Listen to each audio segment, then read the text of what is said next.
Kami ho, sa Mayo 11, May 11, may rally ho kami. Ma'am, ngayon ko nasasabihin sa iyo, kasama namin yung PDP-QC doon sa meeting. Although nang pinaalam naman sa inyo, we will be together sa May 11, dyan po sa Kongreso. Magrarally kami. Of course, alam namin, democratic process to. Ipapasa nila yan, katulad binanggit mo, ma'am. Wala nang batayan to. Talagang politika na lang. Ayaw nila si Sara Duterte tumakbo sa 2028. Tinatanggal nila sa equation si Inday Sara Duterte. Ang hindi nila naintindihan, nandiyan pa si Mayor Baste Duterte. So, ito naman yung kaso ni Ombudsman. Ni Ombudsman laban kay Martin Romualdez. Oh, ano po yung sinabi dito? Ito malinaw to.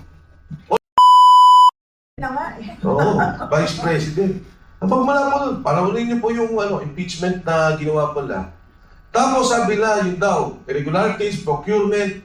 Wala rin po ako nakita. Ito yung investigation na sa Department of Education. Respondent Vice President committed bribery in procurement. Again, dead end.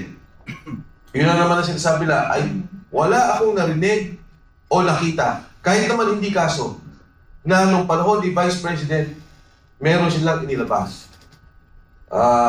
Ayan. So, conclusion, foregoing, nilabas po na yung kaso. Ngayon, nung last week naman ho, ito naman yung kaso ni Ombudsman. Ni Ombudsman laban kay Martin Romualdez. Oh, ano po yung sinabi dito? Ito malinaw to. Although, syempre, kailangan pang palalimin. Ang unang sinabi dito, yung mismo budget process. Klaro ho yun. Pinirmahan nila, may papel yun, may unprogrammed funds, official documents. Ang pangalawang sinabi niya, yung salita ni Saldico. Klaro ho yun. Dahil si Saldico mismo nagsalita, and they're taking it as evidence, at natutuwa ako na tinanggap ng ebidensya, yung kay Saldico. Bakit to klaro yun? Personal knowledge. Humiling si Martin Romualdez, nagdiliyaw ako ng pera kay Martin Romualdez, naglagay ng pondo kay Martin Romualdez, siya ang kausap ni Martin Romualdez. Pangalawa, ang sinabi dito, yung sinabi ni Gutesa. Bakit dinuklaro yun? Si Gutesa ang nag-deliver sa bahay sa Aguado at sa Forbes Park. And kinuha ko dito yung 18 Marines yung dalawang sinabi. Si Navidad, Sergeant Navidad and Sergeant Esquivel na nag-deliver din doon kay Martin Romualdez. So ito ho, personal knowledge. And then the third part ay yung Dami Corporation. So magmula sa sinasabing source ng pondo, yung budget, at doon sa sinasabi ni Saldi na ako nagbigay, at doon sa delivery ng mga sundalo, malinaw po yun. Ang kailangan na lang po nating makuha ay yung mismong salita ni Saldi. Kasi may ledger si Saldi. Itong flood control project na to, kumita ako 30 billion. Diba? Doon sa ledger niya, sinabi niya, diniliver ko dito. Nakalista rin kung sino. At yung mga tao ng mga sundalo ang nag-deliver ng pondo. So having said that, kami ho sa Mayo 11, May 11, may rally ho kami. Ma'am, ngayon ko nasasabihin sa iyo, kasama namin yung PDP-QC doon sa meeting. Although nang pinaalam naman sa inyo, we will be together sa May 11, dyan po sa Kongreso. Magrarally kami. Of course, alam namin, democratic process to. Ipapasa nila yan, katulad binanggit mo, ma'am. Wala nang batayan to. Talagang politika na lang. Ayaw nila si Sara Duterte tumakbo sa 2028. Tinatanggal nila sa equation si Inday Sara Duterte. Ang hindi nila naintindihan, nandiyan pa si Mayor Baste Duterte. So, ayan, kasama ko namin Atty. Inton sa Monday, nandun ka dapat. Magkakasama po kami, magrarally po kami dito sa impeachment process. And I'd like to thank PDP because they will be with us. Yung Maisog din, the group of Maisog was there with us. So, Range. Well, basically, di ba, magkakasama naman tayo. Umbrella naman siya. Umbrella naman siya. So, May magsasalita, sir? marami po magsasalita.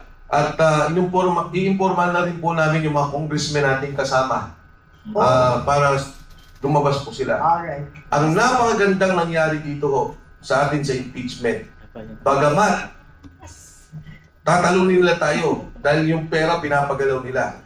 tatanungin lang tayo dahil tinatakot nila ang mga congressmen na bumoto. Pero ngayon po magkakaroon na ng malinaw na hatian. Sino ang mga kasama natin sa laban hindi lang sa 2028, ngayon pala, para makita yung korupsyon ang nangyayari na hanggang ngayon walang linaw sa tao. Puro impeachment, yung flood control scandal na trilyon-trilyon, naghahanap pa rin ng linaw ang taong bayan, wala pa rin nakukulong, wala pa rin pong kaso, at lalo tigit sa lahat, walang perang na ibabalik sa gobyerno na dapat sana magamit natin sa pagtaas ng bilihin ngayon at sa hirap ng buhay ng bawat Pilipino. Maraming salamat po. Natakot ako. Natakot ako. Hindi ba nagagalawin kita?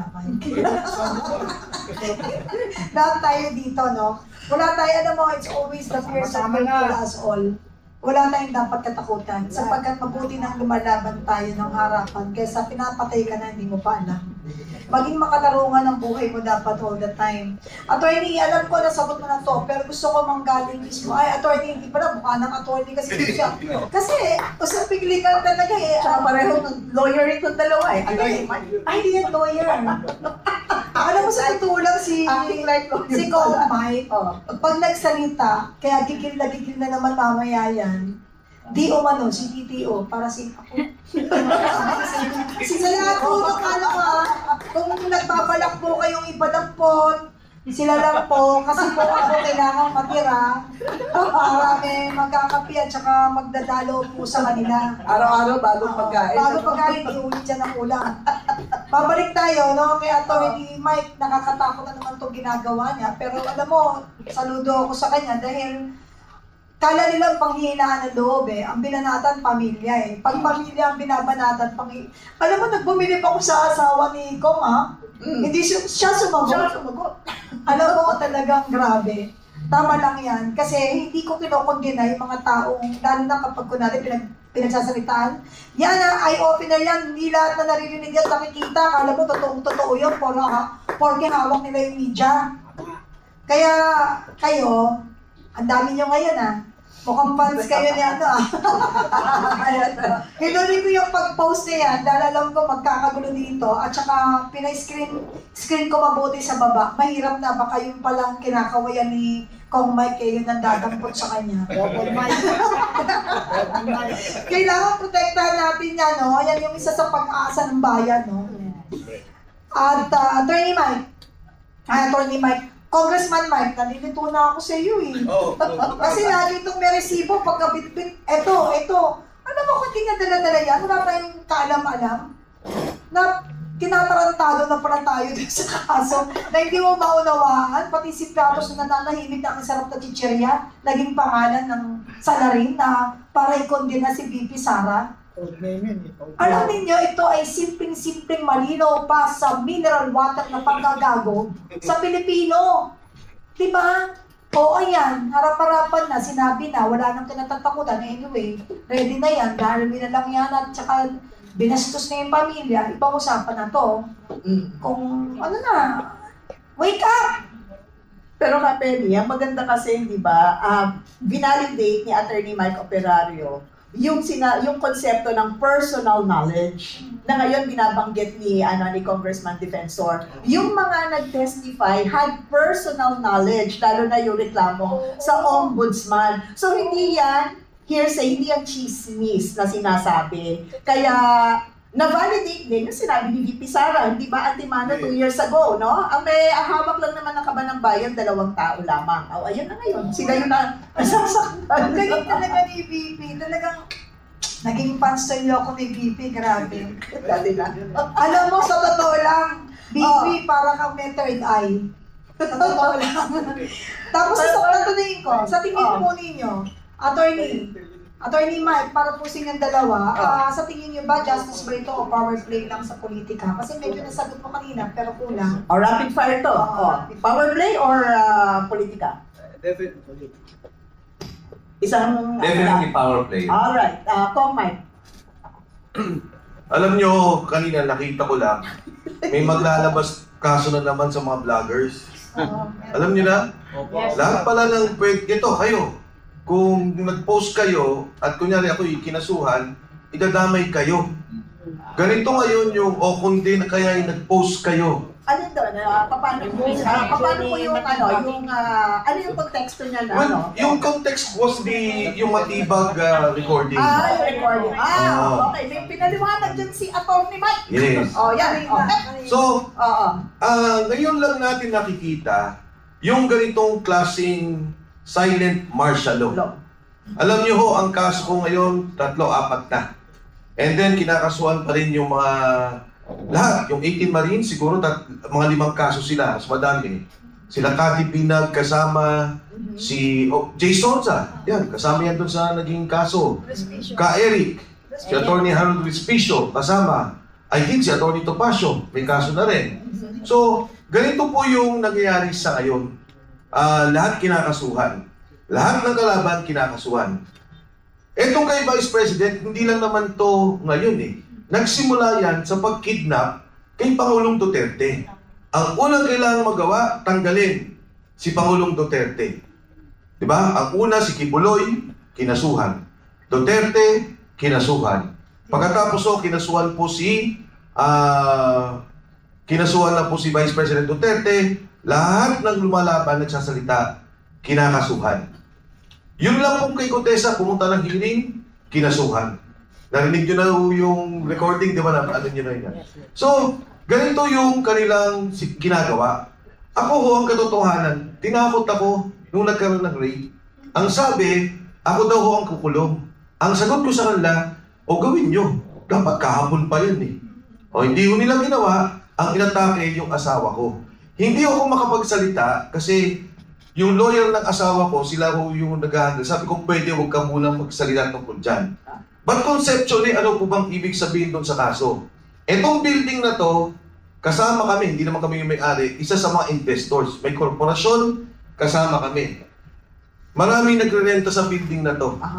Biglang may nakita silang mali o illegal, o tinarget talaga nila. At ngayon, ibang grupo ho yun hindi kami yun. Parang dito sa building na to, ito yung PDP. Pag nilusok tong PDP at hinuli, ginagawa nila, kinakasuhan din nila yung mga may-ari ng building. Doon ho kami ini-involve. Kami ang isa sa mga nag-invest doon sa building. Pero humahanap talaga sila ng kaso na non-bailable. Yun ang gusto nilang hanapin na kaso sa akin, laban sa akin.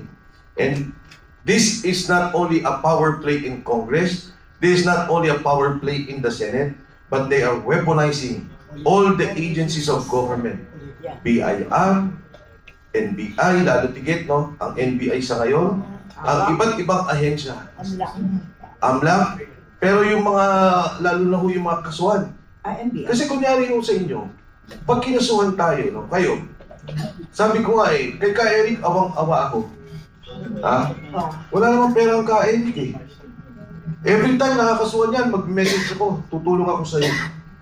Paano pa yung ibang vloggers pag kinasuhan? Kahit wala kang kasalanan at mananalo ka naman, yung perwisyo na magbibil ka, kukuha ka ng abogado. Dahil bakit? Dahil tayo naging kritikal? Dahil nagsalita tayo sa flood control? Dahil nagsabi tayo may nakawan? Ganyan ba ang demokrasya? Ganyan ba ang klase ng pamamalakad ng gobyerno? Kahit na po saan desisyon, Korte Suprema ng Pilipinas, Korte Suprema ng Estados Unidos, ang sinasabi, di ba, pag politiko kayo, pag nasa gobyerno kayo, huwag kayong balat sibuyas. Tanggapin ninyo. Dahil ang mga pagbatikos, dahil ang mga kritisismo, hindi naman yan laban sa inyo, kundi para maging maayos ang pamamalakad ng ating gobyerno. Kung may payo si nasabi nyo kasi yung mga kakasuhang mga vloggers. Attorney Mike, yung nasabing palitan ng puro-puro between NBI director, Matibag at saka itong isang commentator yata. Ano ang pinaka-depensa ng mga vloggers para hindi makasuhan or hindi pumasok sa cyber libel?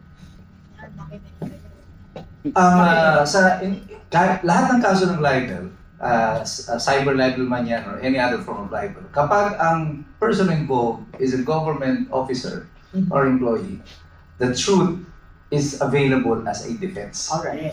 Kung yung sinabi mo ay mapapatunayan mo na totoo, hindi ka pwedeng kasuhan ng libel. Doon muna sa pag-share. Pag share nila yung video na yon, Pag paano makaiwas? pag nag-share ka ng mga video na yan,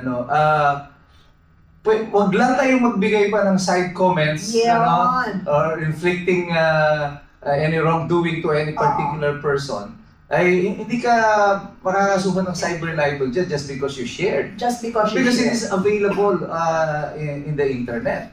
Yung nangyari ito kay Matibag, I think, ang parang magiging punto niya dito, parang because nire-record yung conversation nila nang hindi niya alam. Alright. Parang gusto niya i-angulo ito na parang violation sa wiretapping yung kanya data privacy kaya. But ang may problema dito, hindi yung nag-record ng kanyang audio. Alright. Si Sabio, di ba? Kasi meron yung mga vloggers na nag-share kasi nilabas na yan, di ba? Nilabas na sa social media. What if you just You shared just shared it, so wala kang ano doon. Wala yan ha, You maliwanag have no yan. responsibility there. Unless nga, bukod doon mag-share ka pa, may sasabihin ka pang iba ng mga livelihoods, ayun, pwede doon. But just by the act of you sharing that information, that is already available in the net, doesn't make you necessarily liable for cyber libel. Yan natin ha sa inyo. Okay, Okay? nyo? Balik natin kay Kong Mike kasi medyo na-late si Kong Mike. Alam mo naman, ang daming meetings. Gusto ko lang kasi bigyan ng paglilinaw kasi parang bitin na bitin tayo at yung mga media doon sa yung mga sinabi niyang info para po sa lahat at sa updates para sa taong bayan na ilatag niya with resibo. Pero, Congressman, diretsuhin na natin, yung pangalan po ng pamilya po ninyo kayo na dadawit sa human trafficking issue, bakit pa dapat maniwala ang publiko na wala po kayong kinalaman dito? Okay lang, huwag kayong ma-offend ha. I just want you to clarify things. Katulad ng binanggit ko, hindi ko nga ma-discuss in detail yung kaso. Pero yung simpleng sinabi ko na nga, itong building na to, part investor kami, and then maraming tenants every floor. Ang ibig ba sabihin, pag kami inaresto sila doon sa mga tenants, kasama na yung building, yung espasyo mismo. Yun yung ginawa nilang involvement sa amin. Yun ang ginawa nilang involvement. Ngayon, siguro conceptually din.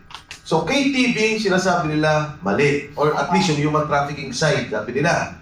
Paano Soler? Paano City of Dreams? Paano Resorts World? May mga KTV doon. Ibig mo sabihin, tama yung mga establishment owners. So, anyway, sasagutin po namin yan.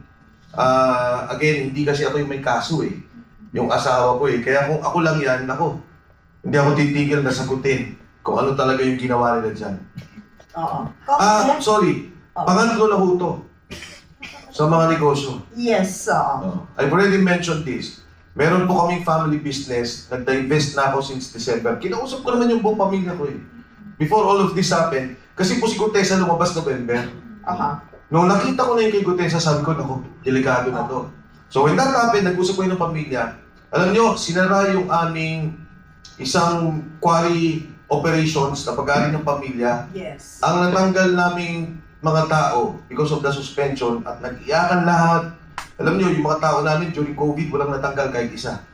Nag-usap kami, magtipid kami, mag-ikutan kami so that everyone will be maintained. Kasi meron operation pa rin nun Ngayon, ang natanggal na tao, 100. Meron akong isang investment sa isang online company of which I became president. Minimum, minority investor ako. Niluso po nila. Ginamit yung NBI, nagkaroon sila ng search warrant, wala silang nakita. Sinuspend. Yung amin din kumpanya, sinuspend pa rin hanggang ngayon. Walang violation, sinuspend. Ang natanggal na tao, almost 1,000. Tapos ito po. Of course, ang directly tatamaan dito, yung mismong operator nung isa sa mga lessee. Kami yung lessor doon So, dito sa krisis na to, na hirap na ng buhay, walang trabaho, dahil sa politika, 1,000 tao na ang tinamaan. 1,000 tao ang nawala ng trabaho. Nung araw, 1,000 pamilya, nung araw po, nung tahimik ako, hindi ako nakikialam, nagmamasid na sa gilid, wala. Walang kakaso-kaso. Di ba? Tapos dahil nung identified pa ako kay BBM, dahil kasama ko si Inday Sara at saka si BBM, pag pumunta ako ng opisina, pinabubuksan pa akong pinto. So, ngayon nakalak na. Alam mo, gusto ko talaga maglatag si Kong Mike. Tuloy-tuloy natin kasi medyo na-late tayo. Pero hahabulin natin. I want Kong Mike na makumpleto talaga. Kailangan talaga. Alright, sige. Kasi karaniwan po kasi hindi basta-basta nagre-raid ang NBI or the National Bureau of Investigation kung wala naman pong basihan. Sa tingin niyo po ba, Kong Mike, saan ang galing ang impormasyon po ng laban sa inyo? Again, hindi po ako makasagot dyan, pero we know for a fact na hindi yan biglaan. Ganun lang ang statement ko dyan. And I would also, etong gagawin na coalition range launching sa Cebu, papakita na namin yung mga taong kinakasuhan. Like what I've mentioned, napakarami na pong kinakasuhan. Si SAS, di ba? Rugando. Hindi, before even sa di ba? Kaya na-force siya na lumipad. Si Loring Badoy, Okay. na-force na umalis. So, ganito po yung climate natin sa ngayon. Sa isang demokrasya, unless, sabi ko nga, manawagan ka ng humawak ng armas, manawagan ka na manggulo, dapat to, pinapayagan yung ganitong salitaan. Sa isang demokrasya, magiging kritisismo, lalo tigit, nakita natin yung korupsyon, hindi lang siguro ako yan, lahat tayo, sa inyo, mga nagsasalta kayo, na talagang galit, maraming galit eh. Kapag may kausap lang ako na nagtitinda, sabi ko, anong tingin mo dito sa impeachment ni VP Inday? Sabi na, Seth, puro kalokohan na yan. Sa akin, itong flood control. Tingnan talaga nila yung corruption, ang daming ninakaw. So, ito ang sentimento sa ngayon na marami. At hindi ibig sabihin na gusto natin ng kaguluhan. Ang gusto natin ay hustisya. Ang gusto natin, ikulong yung mga nagnakaw at maisoli yung pera na buwis, pawis, at buwis na binayaran ng bawat manggagawang Pilipino. Okay.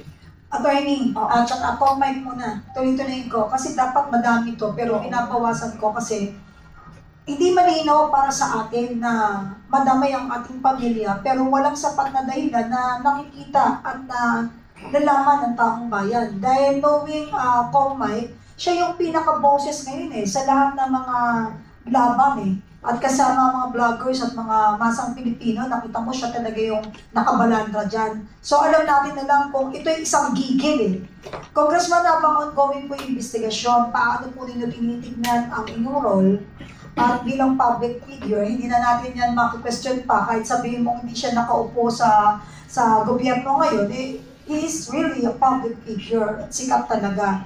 At bilang bahagi ng pamilya na nadadawit sa isyong to, ano po ba yung nakikita niyong mas malawak na view sa nangyari po sa inyo? Siguro, tingin ko, alam nila na kung ako lang, kasi matagal na rin po naman, nung araw pa, nung oposisyon ako, nag-file kami nung kay Pangulong Estrada, and we were part of the opposition, siguro alam nila hindi ako mapapatahimik.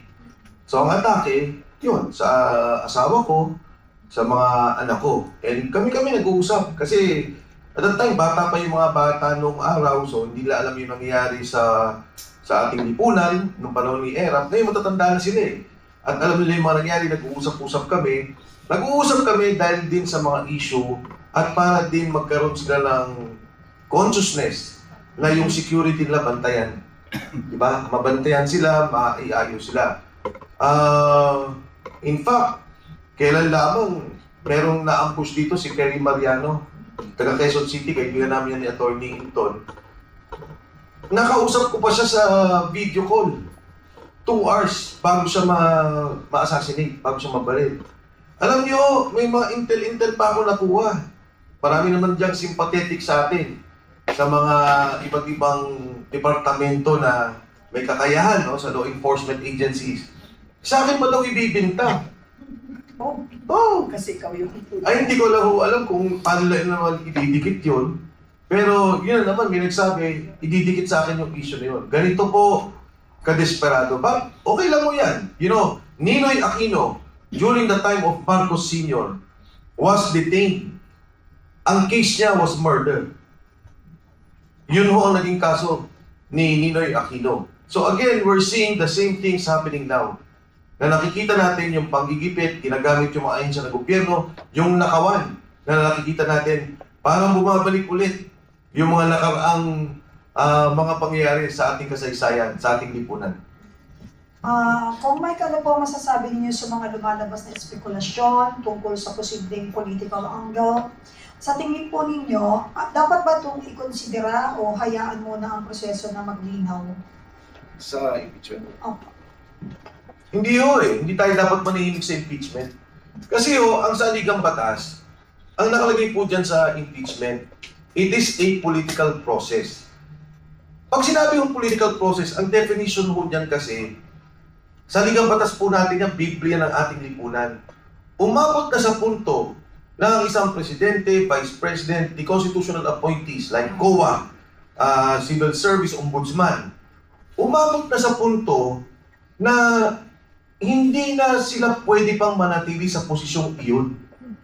Yun ang naging patungkol ng ating saligang batas na ang mga civil institutions, ang mga negosyante, ang mga lahat, wala na. Hindi na gumagana o wala na pagtitiwala. Can you imagine, ang Vice President who is now the highest rated in terms of trust ratings, siya pa matatanggal? Tingnan nyo ratings ng mga presidente, speaker, senators. Si Vice President ang pinakamataas. Bakit siya ang tatamaan ng impeachment? Bakit siya ang kakasuhan? So ito po, ang nangyari, definition nila ng politika, naging politikang partisan, politika talaga. Ilan kami, ilan kayo, pagbotohan natin yan. Diyan ko ginagalang si Pangulong Rudy Duterte. Noong panahon na nakaupo siya, i-impeach nila si Vice President Leni Robredo na kaya niya. May bilang siya sa Kongreso, may bilang siya sa Senado, pero higit sa lahat sa Kongreso. Pero sinabi niya, tumigil kayo. Tigilan niyo ang mga pinagagawa ninyo. The person was voted by the Filipino people. May mandato yan, respeto ninyo. Yun ang salita ni President Duterte. O, tama kayo, nakakakilabot yun at nangyayari na naman ngayon that the people of the Philippines needs to wake up. Paulit-ulit na lang, diba? Sabi nga nila, we can have mistake, but make sure it's different mistake. Pero pag yun ang mistake natin, magtiwala, bumoto ulit ng hangal, tayo na naman talaga ang kawawa. Alam niyo kanina nagsasalita si Kong Mike, sasagutin ko sana, but I don't want to interrupt him because yung salita niya talaga, kailangan natin talaga today. Kasi that's the reason why we need to wait for him, tapos kahit tapos na yung tanong na yun, binabalik-balikan ko siya. Kasi ano tayo uhaw tayo sa oras na magpahayag. Kasi ang media ngayon ay medyo kakaiba, namimili, di ba? So, ang pagpapatunay lang natin, dapat tayo matuwa. Kapag, di ba may kaso si Kong Mike? Ilang kaso mo? Sa ngayon, Pagkatapos ng segment na to, baka 5 na yan. At sinisiguro ko, pag may kaso ka pala ngayon, alam mo sinabi ni Kong Yao, kaya tawan-tawa ako, hindi ako makamove on doon. May kaso ka? O hindi, okay lang, kasuhan ka. Dahil pag may kaso ka, sigurado ka, hindi ka magnanakaw. Diba?